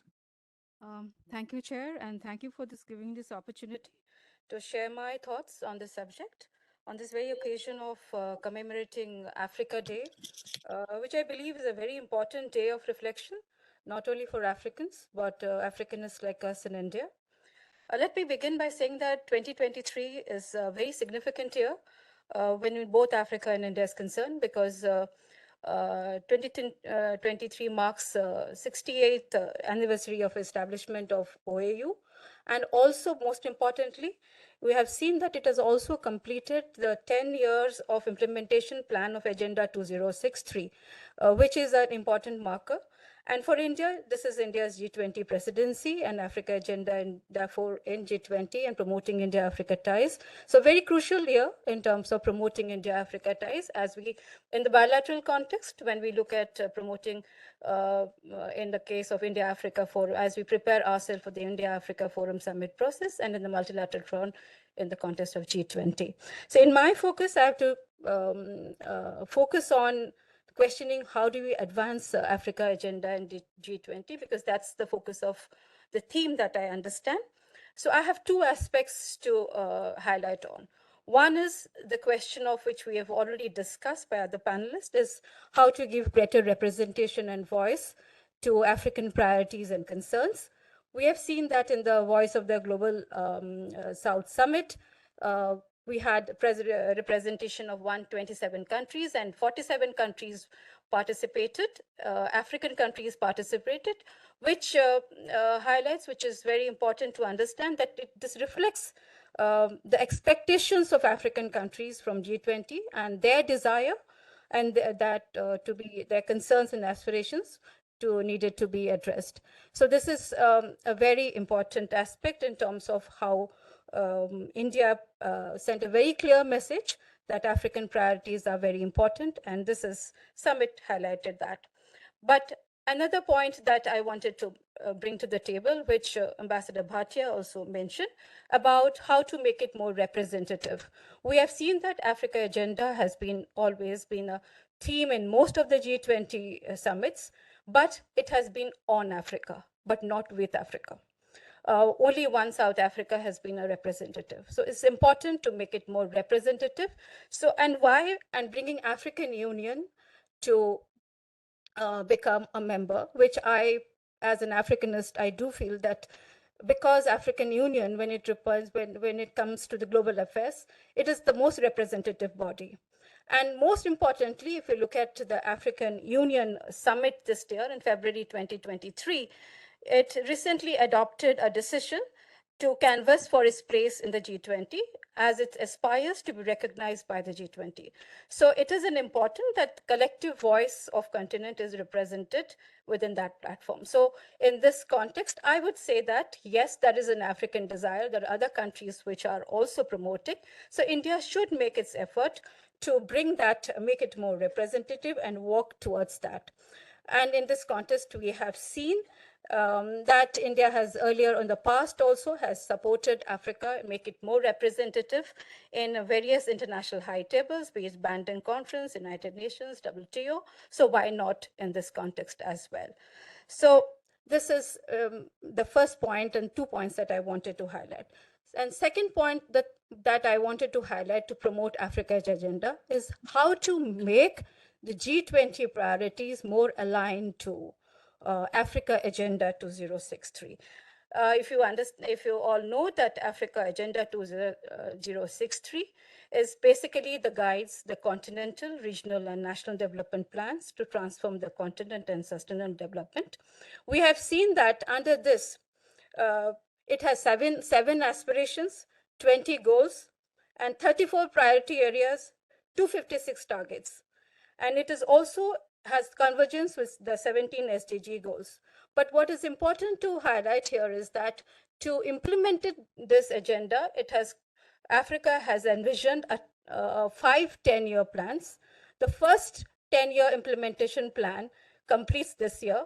So it has made a marked progress. And in this implementation, in this 10-year implementation plan projects, it has 15 projects. What I'm going to highlight is that in these 15 projects, it's a G20 priorities we understand, which has already been discussed. I don't want to go over that because of the paucity of time, but how to align the G20 priorities with these 15 projects that Africa is promoting through this implementation plan. I'm not going to go deeper into all the implementation, all these projects, but I would like to highlight 4 aspects. One is the African Continental Free Trade Agreement. This is the Year Africa Day, where they're celebrating the progress. The theme of this year today, Africa Day this year, is about the Continental Free Trade Agreement, and this is celebrated. So it is important that not only it is how it has kept moving, it has achieved certain successes, but in this context, I would try to highlight that India also need to provide a technical expertise and support to all the RECs to improve this, to further make it more realize the goals of Africa. Second project which I wanted to highlight is about the silencing the guns by 2020. So we all know that to achieve peace and stability in Africa, this is a prime objective. Without it, the goals of Agenda 2063 will not be realized. And Africa has much to do regarding concluding wars, civil strife, violence. But we have seen that African regional groups, African Union has made a lot of efforts, but it has achieved not much success so far. But it is important for us, like India, also to become partner with these regional efforts, given our huge stake in this country. And now that from silencing gun 2020, the goal has moved to silencing gun 2030. So in this context, India should make more efforts towards this. Third project which I wanted to mention is strengthening the Pan-Africa e-network. So, and this is again a project, let me highlight, is different from what Pan-Africa e-network was India has done in Africa. According to the African Union Pan-African e-network, it envisaged in Africa where wide broadband terrestrial infrastructure. So it will also elicited policies and strategies that will lead to better usage of e-application services in Africa. So in this context, I want to highlight that experience of India with the Pan-African Network project gave us introduction to many African countries, of course, and the new version of these, which is e-Arogya and e-Vidyabhati, will help in fulfilling some of these goals, but it is important that infrastructure which was created in African countries for the Pan-African e-Network project, now for these projects, should be integrated into the African Pan-African e-Network, or then it will be Otherwise, the efforts that India has made so far will be discarded in the future. So India should not have a hands-off approach on this. And last point is about the virtual university, which is again where I would highlight that India should more make effort. We have done that in case of e-Vidya Bharati, but e-Vidya Bharati need to be integrated with the project of Africa Virtual University, which Africa is envisaging. Thank you so much. Thank you very much, Dr. Ray, for the perspective that you bring from a fellow sister organization, the Indian Council of World Affairs. I also happen to sit on the governing body there. So I take pride in the work that you do as well. I've got this karma yogi kind of approach that we all need to be on the same page and that we work for a common cause, in this case, deepening India-Africa relations. Congratulations for the work that your institute is doing. Do we have Ms. Lavale back on board? In which Yes, case, I sir. request you to kindly deliver your remarks, but kindly no more than, say, about 6 minutes now, because Yes, we're sir. very short of time. Thank you. So am I audible? Am I audible? Yes, you are. Yes, you are. Okay, thank you. At the outset, thank you very much, Director General, Ambassador Chinoy, for inviting me to this prestigious event. Very quickly, I would in fact like to focus my comments on lifestyle for environment, which was launched by Prime Minister Narendra Modi ji at the COP26 in Glasgow in November 2021. While of course there has been tremendous progress at the macro level, there is a lot to be achieved at the grassroots level. And in fact, the Indian presidency of the G20 has created that ecosystem to give that much needed impetus to the development agenda, and more importantly, at the grassroots level. The G20 presidency has adopted a multi-stakeholder approach by inviting academia, NGOs, civil society organizations. And I think this, in fact, this event itself is a case in point. There have been several events across the country, and it has been, in fact, a grassroots movement, which is indeed commendable. I speak as an academic, a representative of the Symbiosis International University, which in fact has its roots in the Indo-Africa friendship. We have been living, sir, since 1971, the motto of Vasudhaiva Kutumbakam. And in fact, our Honorable Chancellor set up Symbiosis as a cultural center when he saw, when he was witness to the miserable plight of African students. It was a Mauritian student, in fact, that triggered this, the genesis of Symbiosis. So yes, we have very close ties with the African continent, and we do enjoy the presence of African students at our various institutes at the university. That said, the Youth Connect is very important. Nigeria, 60% of Nigerian population is under 25. When it comes to Egypt, 60% of the population is under 30. And of course, there's India.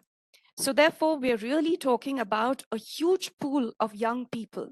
That said, I would like to focus on three areas: sustainable agriculture, sustainable consumption, and sustainable energy. Of course, sustainable agriculture links to food security. Here, I would like to bring in the indigenous knowledge systems that both India and the African countries have. Those need to be safeguarded and sustained. Indigenous agricultural practices from African countries and India, most of them have been oral traditions. But with technology, with the boom in technology, I think we could sort of, make a repository of these oral traditions, and so that they are not lost and can be passed on to the future generations. When it comes to sustainable consumption, since I talked about the large youth pool or the youth population, I think we need to be very ethical. We need to be very conscious of the consumption patterns. That said, for centuries, I mean, we all know that the two sides, in fact, the global south has been practicing and has always practiced ethical consumption. I think our youth need to be reminded of our traditions. And finally, sustainable energy. I think we already have a very good example in the Solar Alliance, that is the one that was launched by India and France, but it really looks at the sunshine countries, which includes many countries of Africa. That said, when it also comes to sustainable consumption, I forgot to mention a couple of points. That's recycling and upcycling. When we talk about ethical consumption, I think our traditional systems have always favored recycling and upcycling. And in fact, this has caught the imagination of young people across the globe, but particularly in India and the African countries. Finally, my suggestions, or rather my humble suggestions, would be the University Connect. Symbiosis has several collaborations with universities across the globe, but there are very few with African universities. And since we have, since this event has been graced by the presence of excellencies, the ambassadors from Nigeria, from Egypt, from South Africa, I think this is a great forum to take this message forward. The national education policy that today favors joint programs, dual degree programs, I think these are the areas that we should be looking at for future collaborations. We should be looking at research and development through these, first of all, twinning of universities, and also dual and joint degree programs, joint PhDs, and particularly in the areas of research with regard to sustainable consumption, sustainable agriculture, and sustainable energy. I will stop here, and I think I have used my 5 or 6 minutes. So thank you, Chair, and I will pass the floor back to you, sir. Thank you. Thank you very much. Thank you. Very useful comments coming from Pune. With this, we come to the Q&A part, but we really have run out of time. As I said, 1 p.m. is hard stop. So I will still, do the courtesy to our participants today by allowing 2 questions from the floor. One from the right flank, one from the left flank. That makes it very easy. So do I see some hands going up? And please kindly make it clear that you are addressing it to a particular panelist, and that's not me. Yes, please. Yes, go ahead, please. Your name and then the question. So this is Kushal Agrawal from Indian Pugwash Society. My question is to Rajiv, sir. So India has actually successfully run several programs, sustainable development programs of asset creation and human resource, which is Pradhan Mantri Awas Yojana, Ujjwala Yojana, Housing for All, and the most successful, I think, personally, is the Jal Shakti Yojana. So how can we collaborate with African nations, and in not only a top-down model, but people-to-people model of governance? So how can we sort of help getting our stuff over there? Thank you very much. I'll request Ambassador Bhatia to hold his horses for a moment till I elicit a question from the right flank.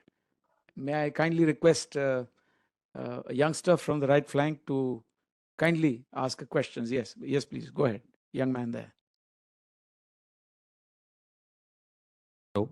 Yeah, thank you, sir. I'm Raghavendra Kumar from National Maritime Foundation, and I have a question for Ambassador Dillon. Sir, as you mentioned that regional integration of supply chain would be a key aspect in the development of the region.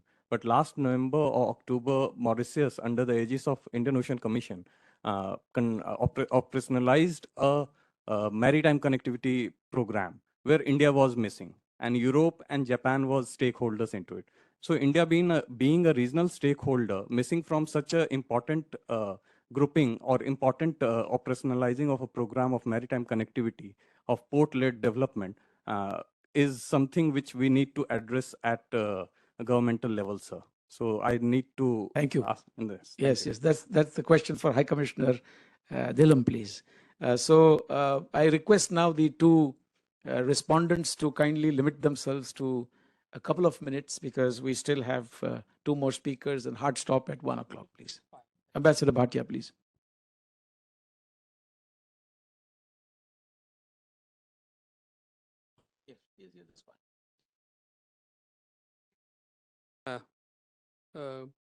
on both these specific fields, housing and water-related projects. There's plenty of scope, and as you heard earlier, Mr. Kupuswamy, much is also happening in the field as far as Africa is concerned. So I don't have any new insights on that, except to say that there is always a requirement of more resources, because it's very easy for us to list out how much more we can do.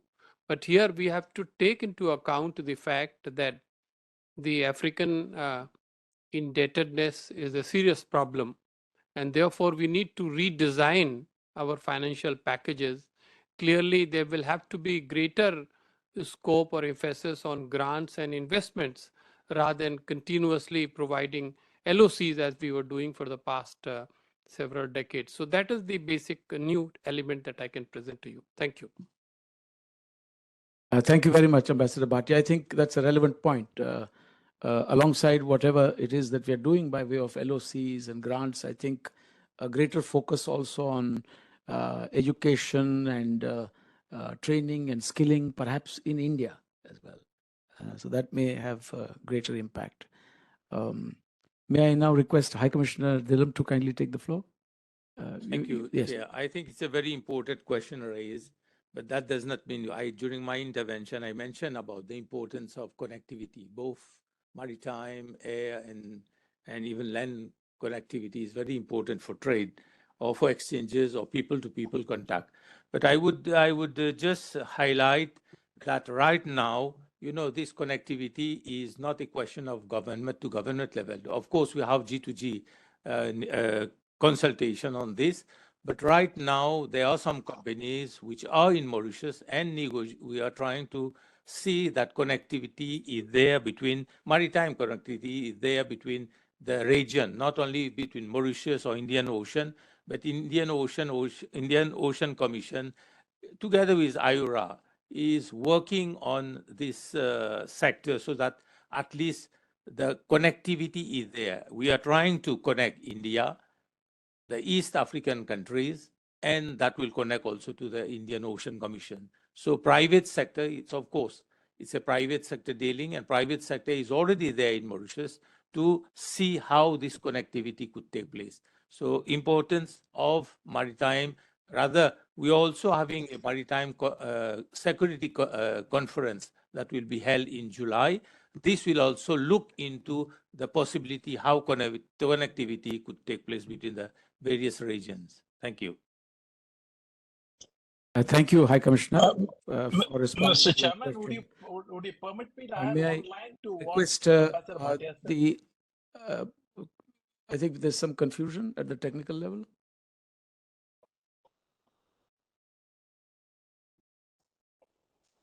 Who wants to respond? Sorry? No, we are running out of time. I'm sorry. I'm afraid we are running out of time, as I said. So we will, in fact, this is not a one-off event. We want to keep doing these roundtables. So we will certainly have a conversation. But I would be remiss if I didn't invite, His Excellency Mr. Alem Tsehaye Woldemariam, the Ambassador of Eritrea to India, who is also the Dean of the Diplomatic Corps, to kindly share a few thoughts in conclusion.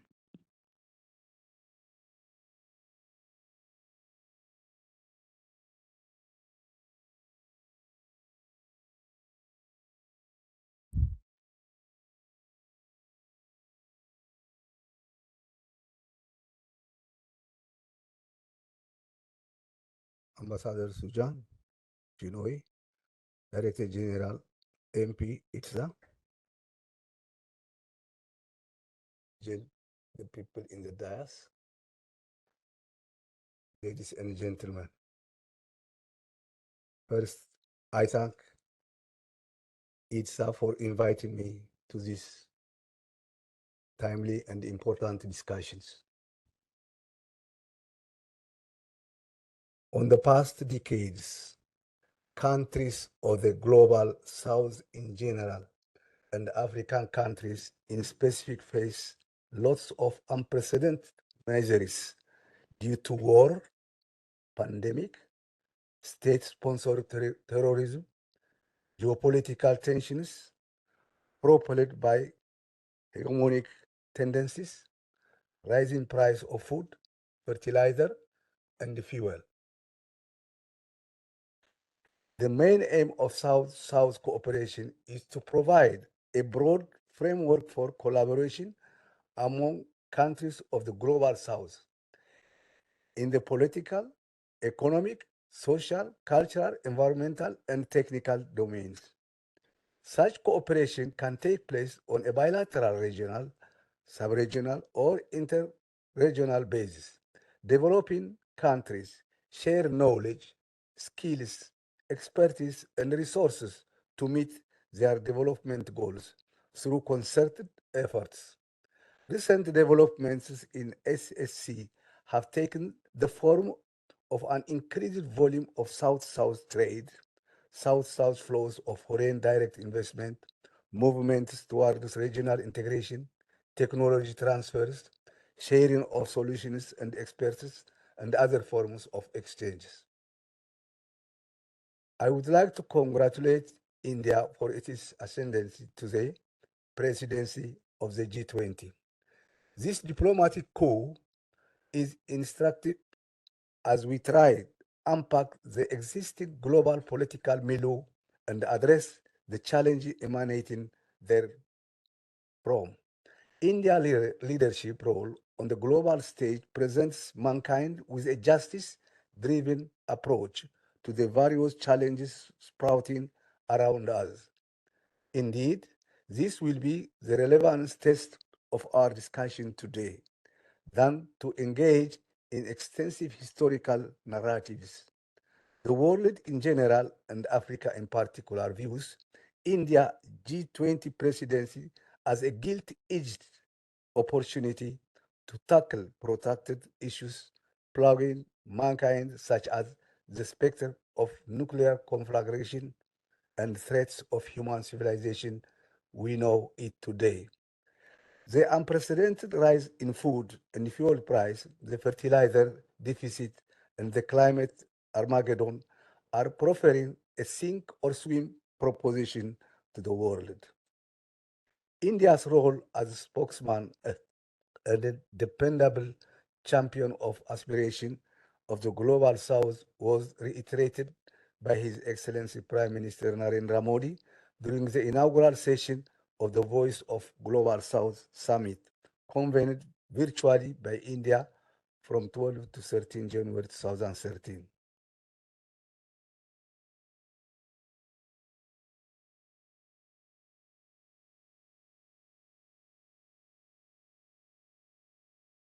The Prime Minister explicitly stated, "Your voice is India's voice, and your priority are India's priorities." Africa welcomed the proposed global agenda based on 4 Rs: respond, recognize, respect, and reform. The first 3 Rs are talking to an inclusive and balanced international agenda. The fourth R targeted the need to reform global governance architecture and UN systems, especially the Security Council. As Africa constitutes the bulk of developing countries, India's initiative will have a direct impact on the socio-political and socio-economic sinews of the continent. On the conclusion, the government of Eritrea, that means my government, called to the government of India to become a true voice of African in the G20 summit and to play its important role in order to end the costly wars of intervention, imposition of illicit and unilateral sanctions, distortions, and weaponization of human rights. Thank you.